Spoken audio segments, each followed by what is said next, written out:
De brand, die op de eind van een winkelsneun ontstiet in een kleerwinkel, slaagt vlug om hem heen. Van alle kanten komen brandwachtkorpsen. De 24-jarige student Itzat Otte komt bij de brand om het leven. De Dupierren binnen verslag. Het is een ramp, het is een gevoel van onmacht. En je weet niet wat er door je heen gaat. Een dag later wordt de omvang van de skeer goed duidelijk.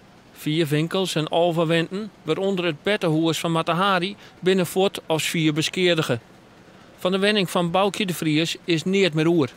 Onwerkelijk. Het is, alles wat je dus in de loop der jaren hebt opgespaard, al je fotoboeken, je reisboeken, alles is gewoon weg. Er wordt wereldwijdig onderzoek doen naar de oorzaak. Een 28-jarige meiwerker van de kleerwinkel wordt aangehouden omdat hij mij de gaskachel onder het prutsen wie. Schuld in de betekenis dat hem kan worden verweten dat hij door onvoorzichtig handelen de brand heeft veroorzaakt.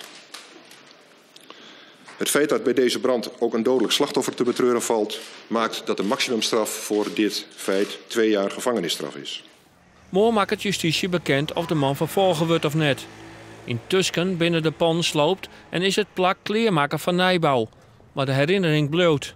Ja, dat doet pijn, iedere keer weer. Iedere keer weer, al die herinneringen. En het is niet alleen dat je hier bent, maar het is vooral ook de nachten. Waar je de nachtmerries hebt en het gevoel dat je het toch weer allemaal beleeft. Hoe is dat voor jou? Ja, ik vind het veel meer verwonderlijk iedere keer dat het zo weg is. Weet je, dat is het onvoorstelbare eigenlijk. Dat het echt helemaal weg is.